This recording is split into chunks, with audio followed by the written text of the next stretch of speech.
Good morning. It is Monday. I have to keep reminding myself that because it feels like Sunday since I'm not working. And I'm sitting here in my little camp rocking chair with my coffee and staring out into my beautiful garden and having a lot of thoughts that I thought I would share with you. But first, let's talk about fall, which is so wild. I'm having a little bit of juxtaposition with my feelings about what's happening right now. So, Rowan, I know you talked about this in your last video, just that like almost grief over the summer garden and knowing that pulling it out is the right thing to do, but still being sad that it's gone and that season is over. And I definitely feel that. I mean, I'm here looking at a like 60% empty garden, and it feels that. It feels empty. And then I have to remind myself that it's full of seeds for fall, and there's so much hope out there at the same time. So let me quickly walk you around and show you what happened this weekend and what is in the ground. And then let's talk a little bit more about expectations and gratitude. So this is our top bed here. This was the corn bed, so you remember. It has been turned over. It's looking a little bit of a mess. There was a lot of ants in here, so we had to lay out some diatomaceous earth. And this is where I'll be transplanting the brassicas that I started. So the only things in here right now are the last of the sunflowers, which are looking pitiful, but the bees and the birds love the sunflowers, so I can't bring myself to tear them out yet. And then, so this is a zinnia that I planted in the spring that never really did anything until the last few weeks.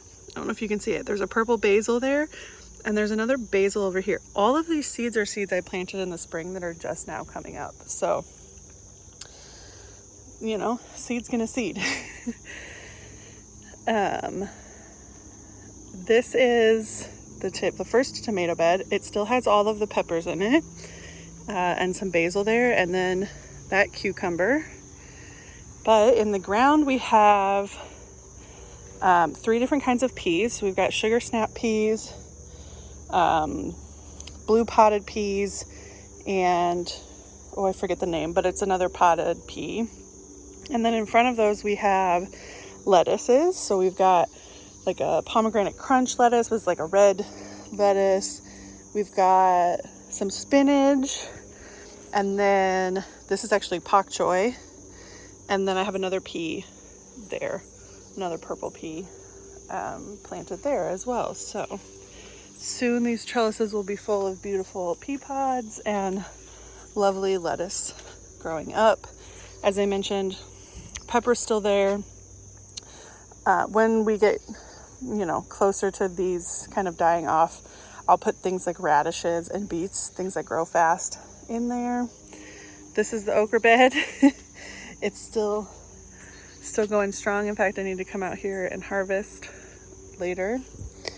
Over here in the front bed, I threw a bunch of flower seeds, so I'm hoping it will just really go crazy and fill out and be wonderfully beautiful.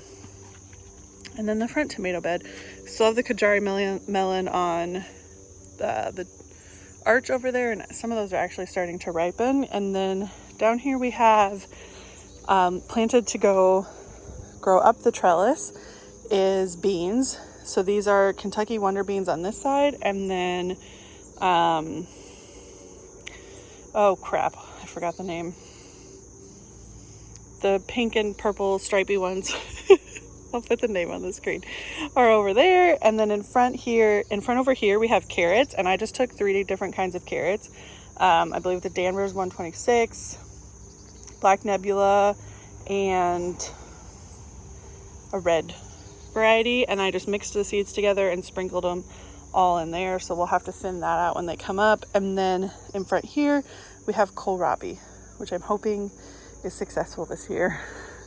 I love kohlrabi. It is one of my favorite vegetables. My great grandma always grew it and had it, and I have not been successful with it yet. So hopefully this is the year for that. This is the time that we trimmed way back, hoping it will become more time. It will have a resurgence for us. And then here in the front is the cosmos that I planted in the spring. Again, just kind of really taking off now. And a couple of them have, already died back and started to go to seed. I think there's another one here that's almost ready. And the other day there was a seed bunch. The flower had died back and produced its seed. And I just grabbed them and kind of not thinking, just scattered them over the bed. I didn't cover them with soil. I didn't push them in. I literally just scattered them over the bed. And I honestly didn't really think anything would come of it. But now I have little baby cosmos sprouts everywhere. So I'm just going to leave this side to the cosmos and this one basil plant there. And then over here in this side, we have the rutabagas. And then across the way, we still have beans left in. I planted some more squash. And then there's a few bags that don't have anything in them yet, but they will get extra transplants. Or if I don't have enough transplants after I do this bed, I'll just seed something in them then. So that is the fall garden. It is planted. Other than waiting to transplant, I have nothing left to do as far as planting goes for the fall garden. And that feels really, really weird. So the garden is crazy. But yeah, I've just been sitting here thinking and kind of going through these like ups and downs of emotions of like, oh, the garden didn't produce like I thought it would. I had a really hard time with my cucumbers. It didn't really get any corn, and just looking at all of the quote unquote failures of the season and not at all taking into consideration that had the garden grown the way I hoped that it would, I would not have had time to deal with it. Like I would not have had time to process as many cucumbers as I was hoping. I would not have had time to process as many peppers or tomatoes as I was hoping. And so, while I think as gardeners, we tend to look at what didn't go right and the lessons that we learn, maybe we don't spend enough time looking at what did go right. I have 1, 2, 3, 4, 5, 6, 7, 8, 9 beautiful ogre plants that are still producing. I had, pounds and pounds of beautiful tomatoes. And yeah, maybe I don't have, 2 full shelves of tomato sauce and pizza sauce and salsa, but I did get to can some, and that'll carry us through for a decent amount of time. And, I didn't put up any pickles, but I do have 1 batch of fridge pickles in the fridge, and all of my plants grew eventually. Or like I said, I learned some things, and yeah, I think, most people who would come into my garden, especially when it was the height of summer and everything was at the top of the trellises and there was flowers and blooms everywhere, would have been shocked to hear me say that I felt like I had failed. But I think it's just that, right? Like I had this expectation of, I have so much garden space. It's so beautiful. I'm going to plant all these things. I'm going to have all this excess to share. And then that didn't happen. But that doesn't make me a failure, because I think the garden actually gave me all I could handle this season. And for that, I'm very grateful. I think the garden and the universe knew that I didn't have time to process, hundreds of jars of produce. I didn't have time to maintain all of those plants at one time. And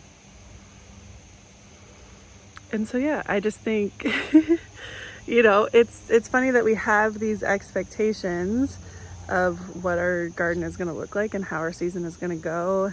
And at the end of the day, I still grew a lot of food. I still grew corn for the first time, even though it wasn't perfect. I still you know, built these beds and filled them with soil and did all of this. And I think I needed to have a reality check with myself this morning that I had a really successful year, and maybe, you know, maybe we don't be so hard on ourselves. You know, my garden is not a failure because the plants grew the way that they were able.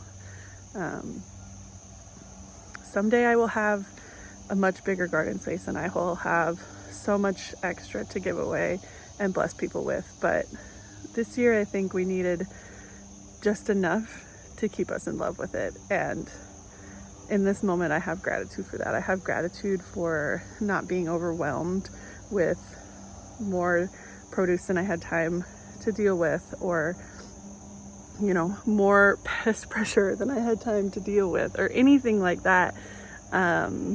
You know, my tomatoes at the front that got sick still produced a lot of tomatoes, and that in and of itself is pretty darn incredible.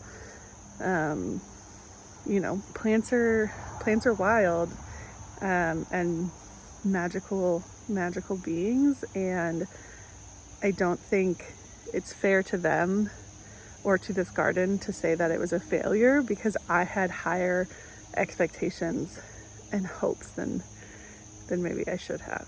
So I'm gonna sit out here a little bit longer, finish my coffee, and just shower this space with the gratitude that it grew me food,